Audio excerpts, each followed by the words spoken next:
My sister told everyone I had a mental breakdown after my divorce. Said I was a danger to myself. I found out she was using my name to get access to our grandmother's house, and today she changed the locks. Now my mom says I should be grateful someone's taking care of things. So I guess I'm finally posting this after months of telling myself it wasn't that bad. I don't know if I'm overreacting or if my family just snapped one day and decided I was the problem. Either way, I haven't slept in 2 nights and I keep replaying everything over and over, trying to figure out when it shifted.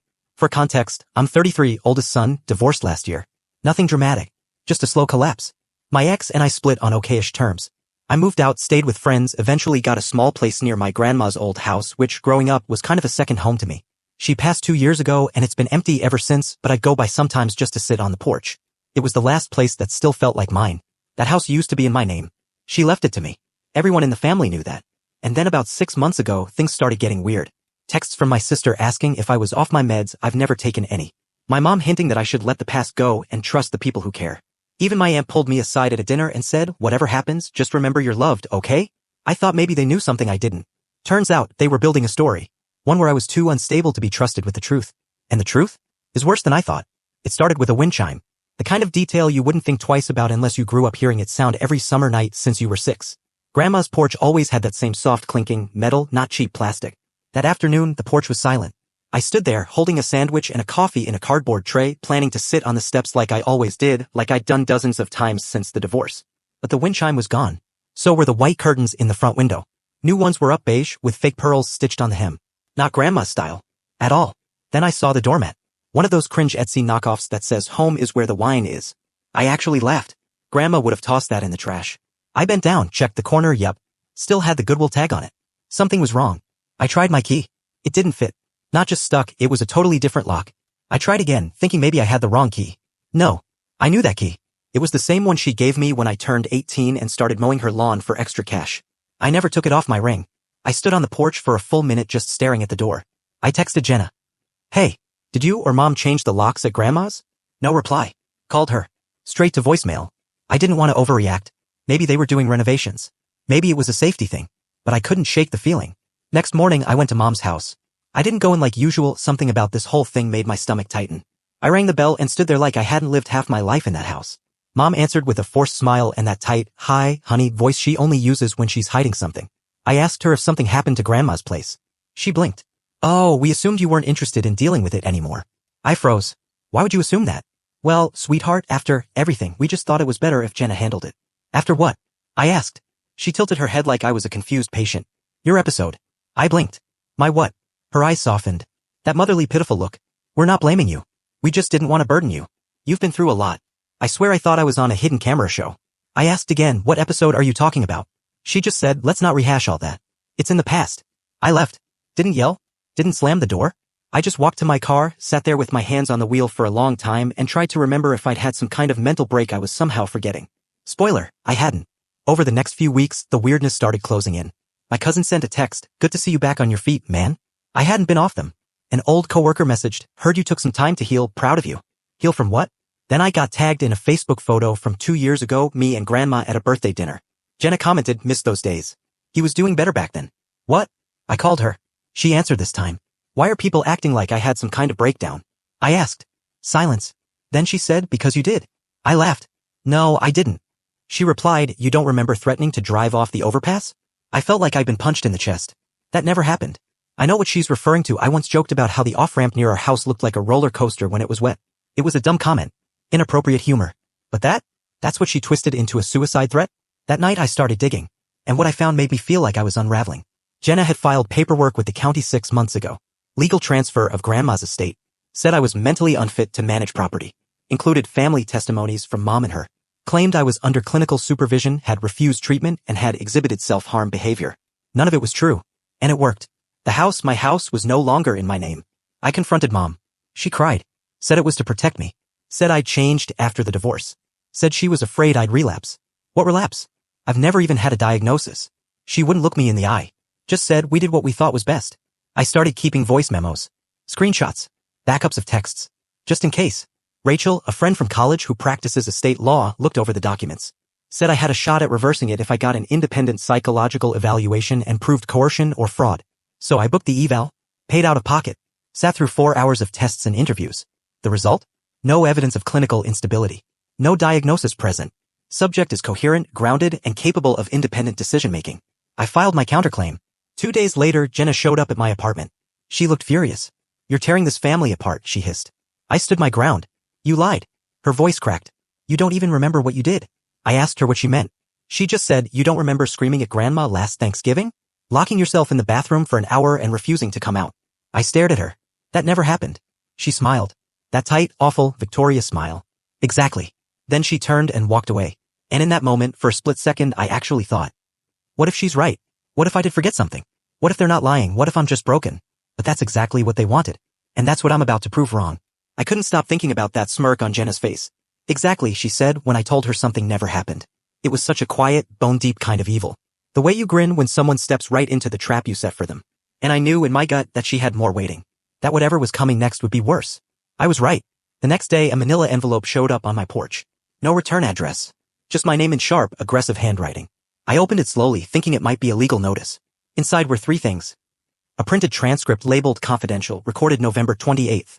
A USB drive. A sticky note with 1 line in block letters. "Still think we made it up?" My heart dropped.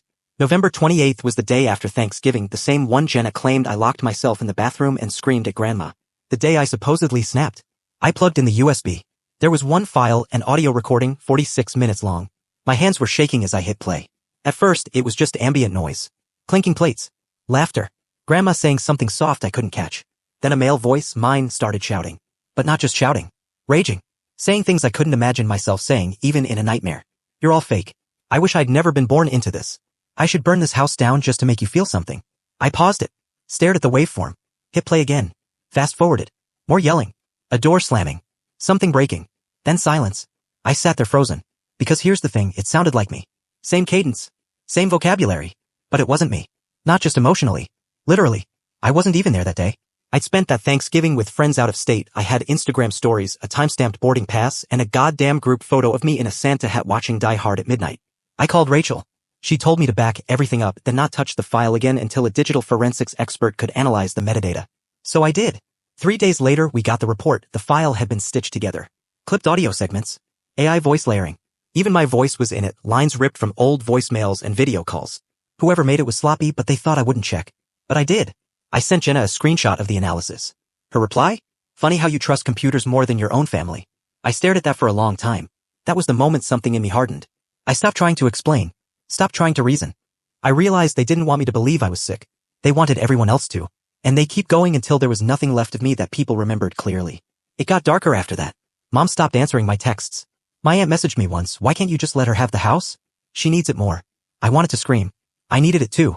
Not for the money, I didn't even care about that anymore. I needed it because it was mine. Because Grandma wanted it to be mine.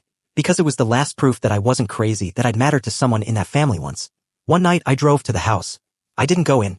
Just parked across the street and watched. Lights on. Music playing. Jenna's car in the driveway. A candle flickering in the front window like some kind of twisted vigil. She was living there. Full time. Hosting book clubs. Restoring the space. She'd even renamed the Wi-Fi. I could see it on my phone. Graham's house, love? I almost threw up. I stayed there until the lights went out. Then I left. But I came back the next night. And the next. Something about sitting there made me feel like I was still connected to it. Until one night a cop knocked on my window. Got a call from the homeowner, he said. Said a man's been watching the house every night. I explained everything. Showed him the will. My ID. The county challenge documents. He read them slowly. Then said, "Sounds messy, man.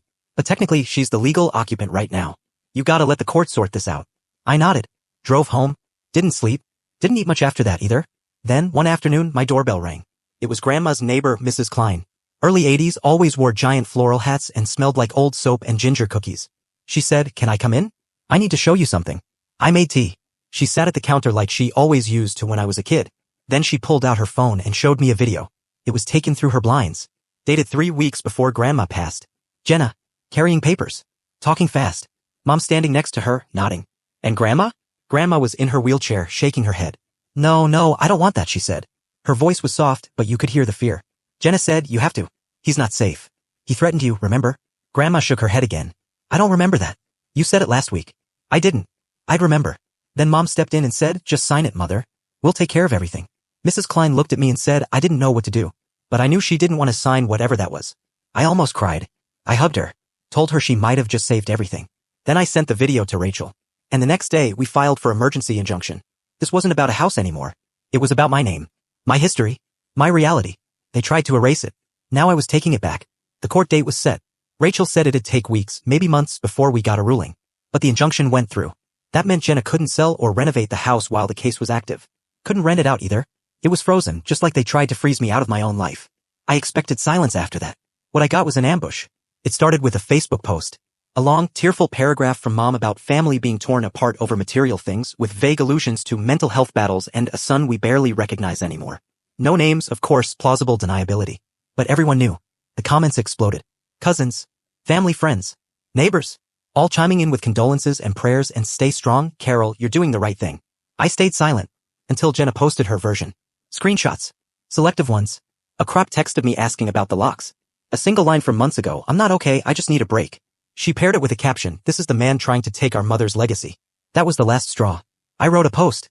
I didn't name them. I didn't attack. I simply said, here's the full story and attached the forensics report, the video from Mrs. Klein, and my clean psych evaluation. Within hours, my inbox exploded. Some people apologized. Others disappeared. But a few confessed they'd always thought something was off. That's when I realized this wasn't new. Jenna had been laying the groundwork for years. The hearing finally came. Mom didn't show. Jenna did, in full grieving daughter costume. Black blouse, hair pulled back, trembling hands. She cried. Said I was manipulating our elderly neighbor, doctoring files, twisting words. She even called the video deepfake slander. Rachel was calm. Ruthless. She walked the judge through every document. Every discrepancy. Every false timestamp and forged line. Then she played the video. The courtroom was silent. You could hear Grandma's voice shake. You could see her push the pen away. And you could see Jenna's face, the exact same smugness I'd seen on my porch. The judge asked Jenna directly, did your grandmother ever explicitly agree to transfer this property to you? She stammered. No, but she was scared of him. She said she was. And do you have that in writing? She didn't like writing things down. That was it. That's when I knew we'd won. Outside the courthouse, she followed me. You happy now? She spat. You humiliated us. No, I said, you did that yourselves. She stared at me, eyes rimmed red. Then she said something I'll never forget. You weren't supposed to fight back. That's when I understood what all of this was. They didn't expect me to go to court. Didn't expect me to keep records. Didn't expect anyone to believe me over them. I was just supposed to fold. Like always. I walked away without another word. A month later, the house was back in my name. I didn't move in right away. I let it sit.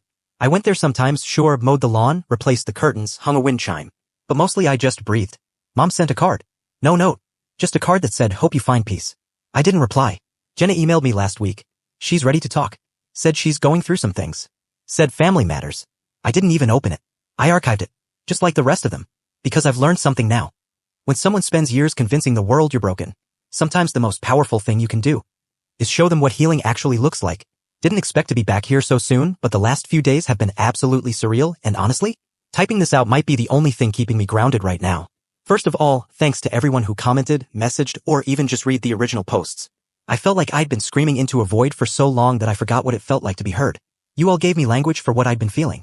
And yeah, I screenshotted a bunch of your comments just to remind myself I'm not insane. So, update. The court sided with me. The house is mine. I won. But I don't feel like I won. Because right after that ruling, it was like something shifted. Like my family realized they couldn't beat me legally, so now they've decided to make me question everything again, just like before. It started with silence. You'd think after everything they'd lash out or try to spin the narrative harder, but no. They went radio silent. Not a word from Jenna. Not a single text from my mom. No cryptic posts, no veiled messages. And that's what scared me most. So I went to the house. For real this time. Not to fix the lawn or check the locks, just to be there. Grandma's house. My house now. It was mine again, but it didn't feel like it yet. I walked through every room slowly. Touched the wallpaper. Ran my fingers along the windowsills Grandma used to paint little daisies on. Sat on the edge of the bed I slept in as a teenager when I'd visit for weekends. There was dust everywhere. Cobwebs in the corners. But it still smelled like her lavender and peppermint. That broke me. I sat on the floor in the hallway and cried. Ugly, shaking, full-body sobs. Not because of the house. Because of everything. Because my own family tried to rewrite who I was. Because people I trusted thought I was dangerous. Because I'd started to believe them. I cleaned for hours. Threw out the last of Jenna's stuff, her stupid tea bags, her fake essential oils, the notebook with goals written on the cover in gold cursive. I was scrubbing the kitchen counter when I saw it. A note taped under the top drawer. Tiny handwriting. Folded paper. Just 3 words. You weren't supposed to win. No name. No date. Just that. My stomach flipped. It wasn't Grandma's handwriting. It wasn't mine. It looked like Jenna's. I took a photo. Saved it. I don't even know why. Maybe I was scared to throw it away. Maybe part of me thought it was a trap. Then things got worse. 3 nights later, I found an envelope taped to my front gate. No postage. Just my name, again, written in the same sharp handwriting as the envelope from the fake audio recording. Inside were printed photos. Glossy. High quality. Me on the couch. Me through the kitchen window. Me asleep in the recliner. The timestamps? 2 nights before. Someone had been outside my house. Watching me. Taking pictures. While I slept. I checked the back door. The motion sensor light was disconnected. Literally unplugged from the socket. The screws holding the fixture in place? Removed. I called the police. They showed up. Took a report. Didn't seem too concerned. Could be a prank, one of them said. Could be a neighbor upset about something. You sure it's not just a misunderstanding? I showed them the photos. Okay, he said, we'll keep a patrol car in the area. They didn't. That same night, Jenna posted on Instagram. A black and white selfie crying. Caption said, when people you trusted twist everything and call it justice, but they were the monster all along. Then she turned off comments. The next morning, I found the garbage can tipped over. Something had been dragged across the backyard, muddy footprints. Not animal tracks. Shoe prints. Big ones. I installed cameras the next day. Front and back. Cloud connected. Motion alerts. I even added one on the inside just in case. But that wasn't the end of it. My landlord, I still rent the apartment downtown while I figure out the house, called and said he'd gotten a voicemail about me. A woman. Said I was unwell, paranoid, and possibly a danger to others. She didn't give a name, but I recognized the voice. Mom. He said he deleted the message because it felt weird. Thank God for that. But the fact that she tried, that she was still trying to isolate me, make people fear me, it made me realize something terrifying. This isn't just about the house. This is about control. They lost legal control, so now they're coming after my stability, my credibility, my reality. Again, Rachel thinks we should pursue a restraining order. But first, we need evidence. The cops aren't doing much, not unless something happens. So yeah, that's where I'm at. Living between 2 homes. One haunted by silence. The other stalked by shadows. I'm not sleeping much. Not eating great either. But I'm not backing down. Not this time. Okay. So, this one's going to be a bit of a mess because it's still fresh, like hours fresh, and I'm still shaking. If you've read the other posts, you know by now this thing with Jenna and my mom stopped being about property a long time ago. This is about erasing me. Turning me into the version of myself that's easier for them to hate. But this week, they brought in someone new. And I think they made a mistake. It started with a knock on the door. Not the house, my apartment. Middle of the day. I wasn't expecting anyone. I checked the camera and nearly dropped my phone. It was Ethan. Ethan is my ex-best friend. Haven't spoken in years, not since he took Jenna's side when our family started turning on me. Last I heard, he moved to another state, got married, started a business. Zero contact since. But there he was. Hoodie, cap, holding a folder in his hand. I didn't want to open the door. My first thought was he's here to spy for her. A curiosity one. He looked nervous. Like, twitchy hands, bouncing foot, won't look you in the eye nervous. I didn't even say hi. Just, what do you want? He said, I need 5 minutes. Against my better judgment, I let him in. He sat on the edge of the couch and didn't touch anything. Classic Ethan when he's hiding something. Then he said, I'm sorry. I didn't answer. He handed me the folder. Inside were copies, not originals, of documents. Fake psych evals. Fake witness statements. Even a grainy photo of me from 3 years ago, looking disheveled and exhausted, pulled from a Facebook post I made during a bad cold, captioned unstable individual, concerning behavior. All of it signed with real medical and legal names. I looked up. He said they asked me to submit this to the county clerk. I asked, did you? He shook his head. I told them I would. But I couldn't. Not after what they said about you. And Grandma. Then he said the words that made my blood run cold. Your mom said if he doesn't go quietly, we'll make sure he disappears the way Dad did. I hadn't thought about my dad in years. He left when I was 14. Never contacted us again. They always told me he was unstable. Dangerous. That he'd gone off the deep end and cut himself out. Yeah? I wonder if they did it to him too. Ethan said he came because it was going too far. That he didn't want this on his conscience. That he knew it was fake the second they gave him the file because he recognized some of the quotes. They were taken from a forum post I wrote anonymously in college about dealing with anxiety after my divorce. They'd found that. Pulled pieces from it. Passed it off as clinical evidence. I asked why now. He didn't answer. Just said, you deserve to know. Then he left. Didn't give me his number. Didn't say goodbye. Just walked out. I sent Rachel the whole file. We ran checks on the documents, confirmed that 2 of the signatories were dead. One had retired in 2011. The third? A Dr. Megan G. Holtz? Doesn't exist. The license number was a fake. I filed a report. This time with evidence. Forgery. Intent to defame. Malicious impersonation. Criminal level stuff. We're still waiting on a prosecutor to pick it up. But it's in motion now. And here's the thing that stuck with me the most. They were planning to use this if the court appeal failed. A backup nuke. A way to say, look, even if the house is his, he's not well. That was the whole game. Not just to take the house. To take me out of the picture entirely. Make me a ghost. Just like Dad. I've started keeping a burner phone. Not because I'm scared of them hurting me physically, though honestly, I don't know anymore, but because I don't trust who else they've been talking to. Who they've looped in. Who believes them. I changed the locks again. Reinforce the gate? But I don't feel safe. Not really. Not yet. People keep telling me I won. But when you have to prove your own sanity to people who once hugged you goodnight, it doesn't feel like winning. It feels like surviving. And I'm still doing that. One day at a time. I guess this is it. Not the dramatic kind of ending. No huge courtroom mic drop. No, they confessed. No big family reconciliation or final blowout fight. Just nothing. And honestly, that's exactly what I wanted. It's been 4 months since the last update. The case hasn't moved much. Apparently, building a criminal case for forgery and malicious impersonation takes time. Jenna's been quiet. Mom, too. No more late-night photos. No new anonymous envelopes. Just silence. I moved into the house. For real this time. Cleaned it top to bottom. Painted the bedroom. Took down every frame that still had their faces in it. Replaced them with old ones of just me and Grandma. Me as a kid. Us baking cookies. Her holding up a painting I did when I was 7 and insisted was a masterpiece. It doesn't feel haunted anymore. Not by them. Not by what they tried to do. I planted sunflowers in the front yard. Grandma's favorite. They're already starting to grow. I sit on the porch most evenings now. There's a breeze here that doesn't exist in the city. It hits different. Feels like breathing for the first time in months. Rachel checks in sometimes. She says if I want to count to sue, I could. We have the grounds. The evidence. The witness. But I don't think I will. Not because I forgive them. I don't. But because I don't want to tie myself to them any longer than I already have. No more courtrooms. No more statements. No more dragging the weight of their choices into rooms where I finally feel clean. I want them to rot, but I want to rot elsewhere. They can keep their war. I have peace now. Jenna sent one last message 2 weeks ago. Just 2 lines. I hope you're proud of what you've done. I still think you're sick, you're just better at hiding it. I didn't respond. I didn't even open it on my main phone. I forwarded it to the case file. Then I deleted it. Haven't thought about it since.